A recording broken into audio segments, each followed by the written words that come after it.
Actually, it sounds a bit.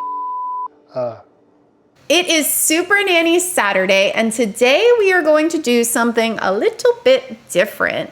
We usually watch episodes from 2005 to 2011 when Joe Frost was on ABC. But today, for the first time ever, I am going to react to one of Joe Frost's newer episodes from Lifetime when she started in 2020. And as a parent and educator who works with children with behavioral challenges, I am so curious to see how her parenting techniques have changed throughout the years, if at all. So if you're interested in an authentic reaction, I have not seen this episode before, grab yourself a beverage and let's dive in. I'm Joe Frost, and it's true, I'm back. And I'm traveling across America helping families who desperately need my help. I've been in the parental arena for 3 decades, and the advice and techniques that I give to families come from experience. I love that right off the bat, Joe Frost reminds us that she has 3 decades of experience, because all of that education, I have my CDA, my elementary education degree, my middle school certificate. To me, all of those things don't have as much value as me getting my hands dirty and working with students. This is not the first tantrum she's seen. This is not the first teenager with an attitude. It's just like when you go to the doctor and you say to the doctor, oh, I have a headache and I have this and I have that, and then they give you the best treatment plan possible.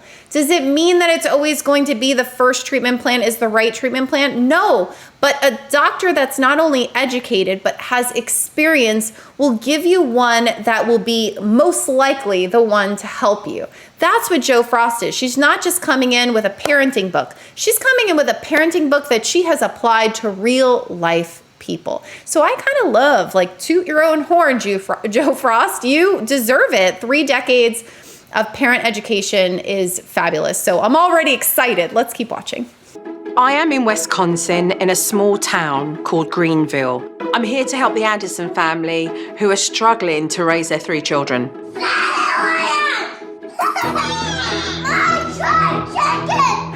The children have anaphylaxis, which is a life-threatening medical condition, which of course has created a lot of anxiety. As someone myself that lives with anaphylaxis, I totally get it.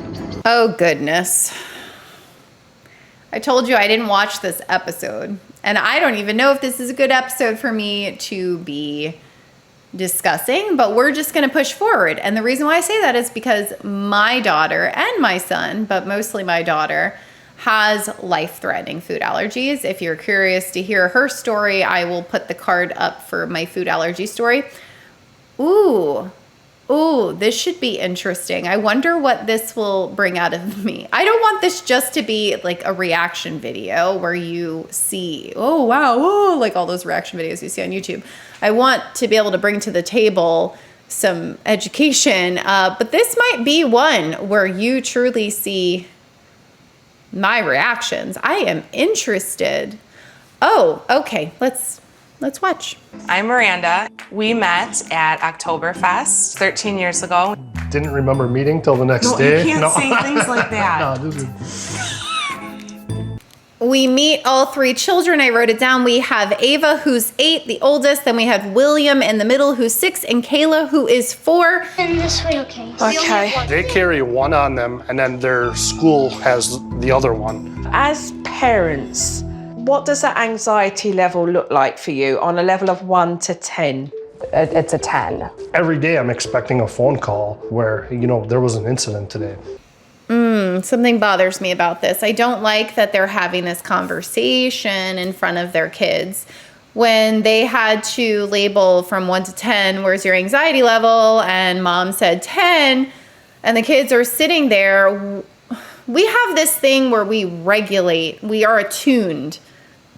We attune to our children. They feel what we feel. And when we are anxious, they are anxious. They feed off of our energy. And I'm not talking about saying you're anxious. I'm saying they can feel it. And so for mom and dad to be walking around and every single day they're worrying about getting that phone call, That says something to me. And I feel for them because I went to therapy for that exact reason. So today, what I'd like to do is to observe them in a new restaurant to see exactly how they handle that. Miranda, are you all right? So I get worried that they'll have a reaction.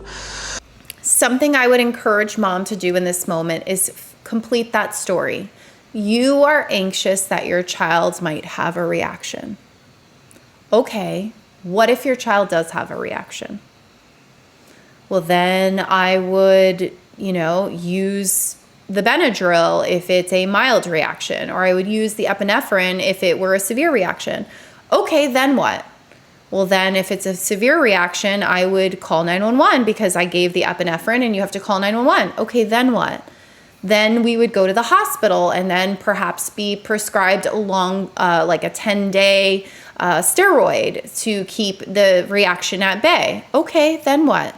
And trying to finish the story, because so often when we feel anxiety about any issue, maybe it's being in a crowded room for you, maybe not being able to use the restroom when you want to use the restroom, maybe it's sweating, whatever it is that you may be suffering from when it comes to anxiety, we stop at the highest point of the story. What if blank?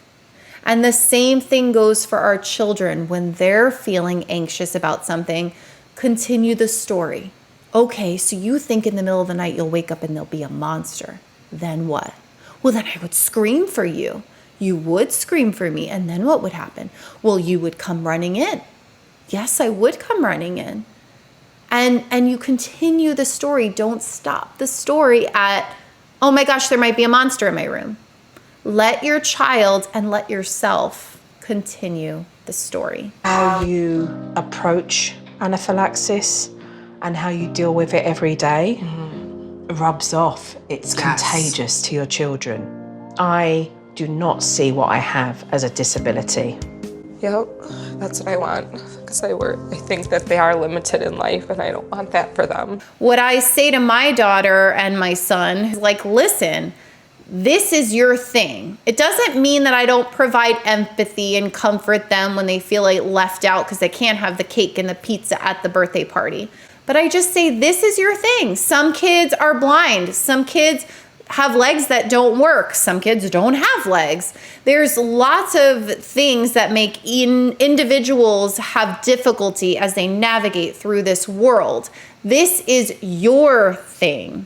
And everyone has a thing, and everyone feels left out for certain ways. Maybe it's because they struggle academically, or they have a memory issue, or they have a hearing disability. The truth is that any of your disabilities are actually strengthening a different side of you. You take someone who is deaf. Well, let me tell you, their other senses are way more heightened than someone who doesn't have a hearing problem. And the same thing with someone with food allergies. A child who has food allergies, there's research to show that they are so much more responsible than a child who does not.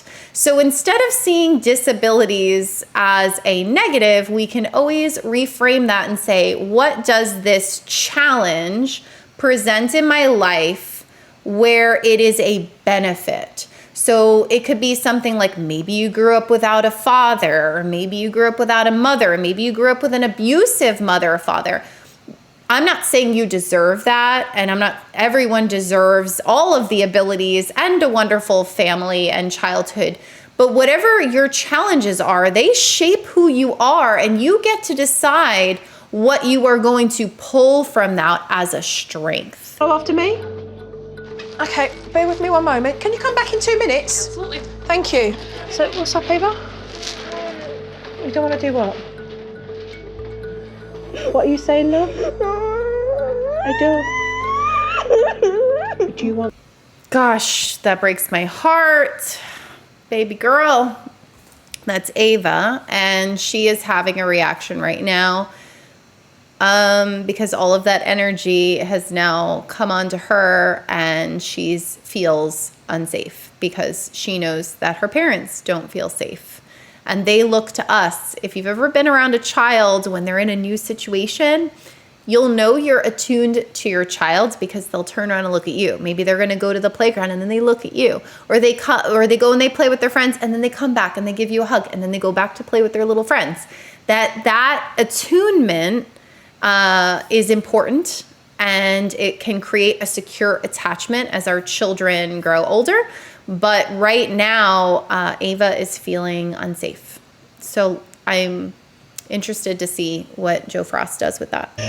Yeah, I don't.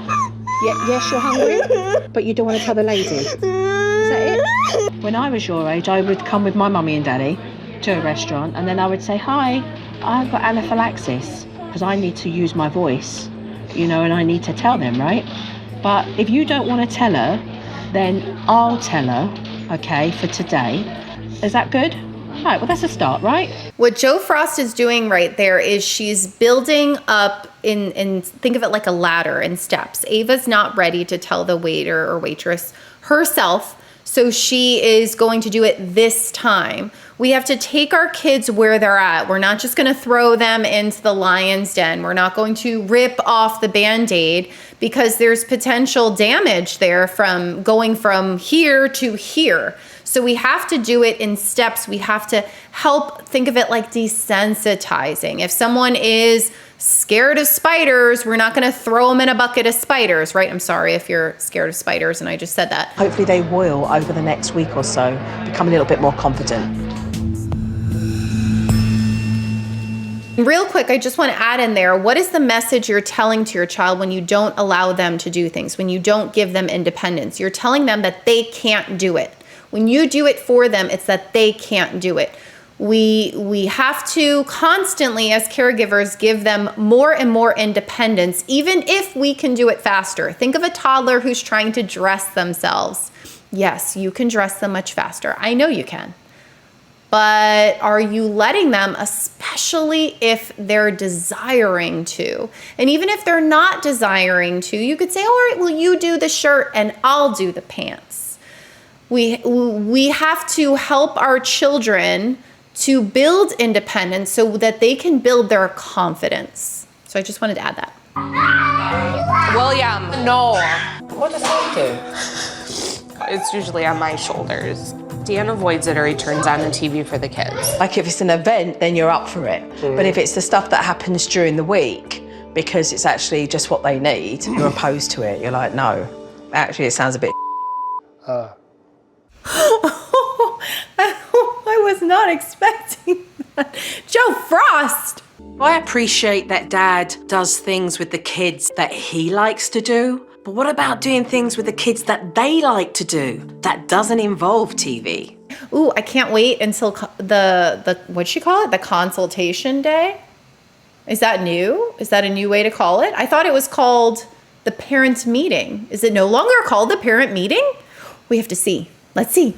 ready to have my parental consultation with the Anderson family. I've asked that the children be babysat because I'd like to have a parental consultation where they're not around. I hope that Dan is going to be on board. Savage production team just throwing in Dad yawning real big. Come on. That's not nice. Dad cares. He's obviously on board. But we know this is an edited reality TV show. They got to hype up the drama a little bit. But, you know, they're kind of making Dad look a little uninvolved. I don't know how deep it is. There's a breakdown in your communication because you give up, you get defensive. How are you supposed to have a relationship where you can together raise your children if you can't talk about your children? The reason I don't tell her what I'm thinking is because I don't want to deal with the fight, because I'm not going to win anyways. You don't get here by accident. There had to have been many scenarios where Dad spoke up and Mom squashed it to where he doesn't feel safe sharing because she overpowers him. I did an episode on this on love after children, and I'll put the card there for that. And micromanaging your partner doesn't give them space to share. So even though Mom wants to have this communication, when he communicates, she squashes it, I'm assuming, based on what we're seeing. And so he has become just completely given up. Like, why do I bother saying anything or giving any input? Because it's not going to go my way anyway. And then we just end up in a fight. You clearly are showing each other that you don't respect one another or feel that the marriage is worth that. No, that is not true. I'm not going to sit here and listen to you say that that's the way I feel. Clearly it is. It clearly isn't. What? Your 6-hour assessment is incorrect. Really? Then ask your wife how she feels about her marriage. Whoa, did that escalate? I have chills. Do you guys have chills? That escalated. I am hurting for Dan, the father. I am hurting for Joe as the person who was asked to come in here and help. And I am so curious what the wife is going to say. Oh my gosh. Yeah, that's not a conversation for on your camera right now. This is a conversation. You asked me to come here and help you, Dan. No, I'm not going to let you turn us on each other. Why not? I'm keeping you together here. Okay, let's hear what you have to say then. Dan, let me tell you something right now. This behavior is unbecoming. You're being combative. And this type of behavior is why your wife does not communicate with you, Dan. I hate to leave you guys hanging on this, but this episode is way too long for me to react to, so I think I have to chop it up in parts. So if you want to see what happens next, obviously you can watch the full episode. I'll have it in the description. But if you want my reaction, like and subscribe, and I'll see you next week. Bye.